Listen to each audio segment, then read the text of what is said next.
G'day guys, Cautious Pancake here, and today I want to talk about zombie fall damage in Alpha 20. Starting with a disclaimer, everything I'm talking about today is based off my own testing, so if you notice anything that is not right or missing, please let me know. With that out of the way, let's start with the basics, and that's the minimum height zombies will take fall damage, which is about 11-ish blocks. For example, this feral bow doesn't take any damage at the 10 block level. When you move to 11 blocks though, you will start to see some damage happening. It won't occur every time consistently, but it is the first stage at which you will start to see some damage, usually around a point or two only. Similarly with the demo, at 11 blocks he can sometimes take some damage. I said at 11 blocks he can sometimes take some damage. At 11 blocks...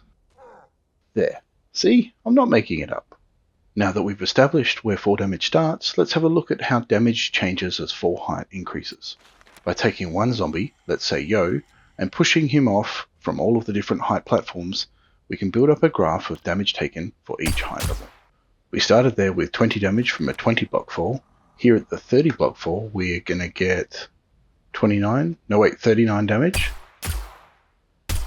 And for the 40 block fall, we will get 41 damage. And lastly, from the 50 block fall, we get, nice easy one, 50 damage. Now that we have a small set of data, let's pop it up on a graph. Showing damage taken versus fall height, we can see a roughly linear increase of damage as the fall height increases. And if we add in a bunch of other test data that I've done, you can see that the linear increase continues to around the 40 block fall height, then oscillates up and down a bit from there. This can make it a bit hard to understand, but if we switch to a view of the damage taken as a percentage of the zombie's overall health, then it becomes a bit clearer. Here you can see a roughly linear increase again, but with a flattening off at around the 33% mark, again starting at the 40 block fall height. What this confirms is something that many players would already know, that fall damage is capped at 1/3 of the zombie's health. From here, the interesting thing to look at is what happens when we repeat the process for all other zombies. But for this to make sense, we need to group the zombies up into tiers based on their health pools. First up, you have these 10 zombies for tier 1, which have an average health pool of 125 health for normal, 237 for feral, and 451 for radiated. You can check these values in the entityclasses.xml as well for yourself. These zombies will max out their fall damage at around the 45 block height for normal zombies, 80 blocks for feral, and beyond 200 for radiated. Then you have tier 2 with slightly more starting health, normal zombies with 150, ferals with 285, and radiated with 541.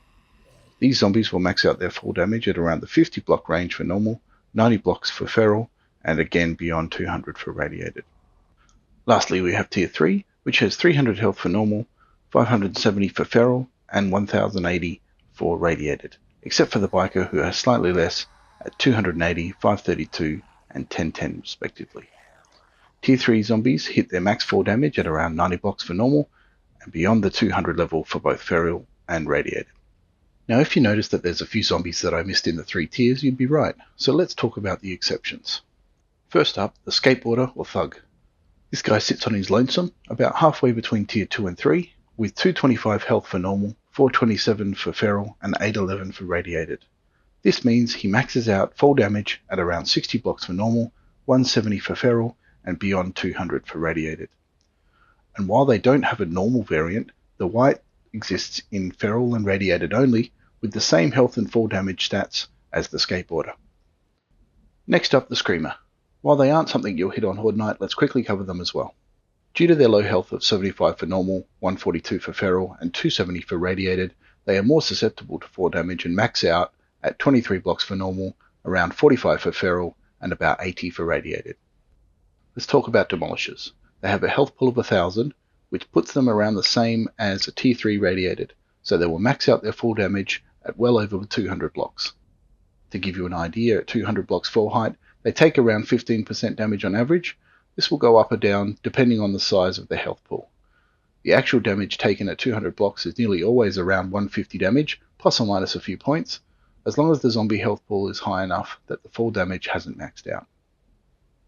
The last zombie special case is for the radiated utility worker, who, while being a tier 2 zombie for normal and feral, the radiated tier 2 normally has 541 health, but the radiated utility worker has 900.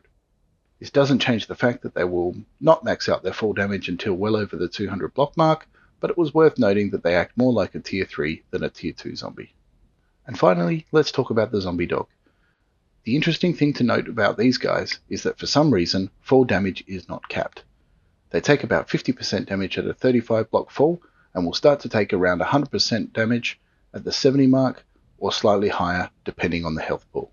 So there's a few more things I want to touch on for fall damage, but to do so we need to set a quick baseline.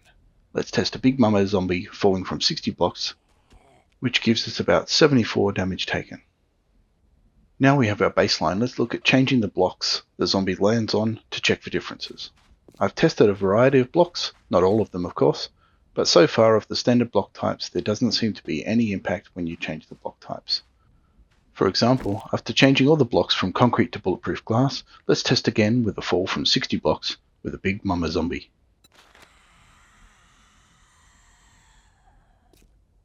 And that's going to give us damage of, I think that's exactly 74 again. Repeating the test now with cobblestone blocks at the bottom gives us 74 damage again.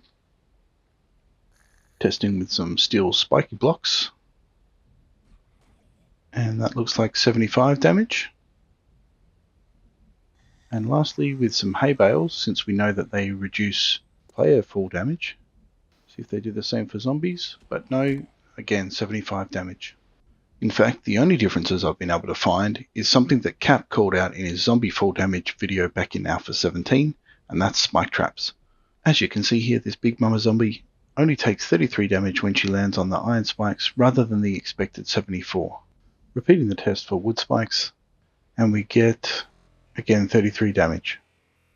This shows that both iron and wood spikes seem to completely negate fall damage, replacing it instead with spike damage only.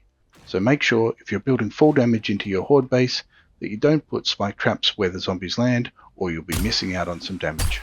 And lastly, just to show that repeated fall damage can still kill a zombie, here's a sped up Arlene running loops of this simple 30 block high concept. While she does that, since this is my first video trying to explain a game mechanic, please let me know if I've missed anything or if you have any suggestions for improvements. Thanks for taking the time to watch this video. I hope you found it useful. Please consider liking and subscribing, and have a great day.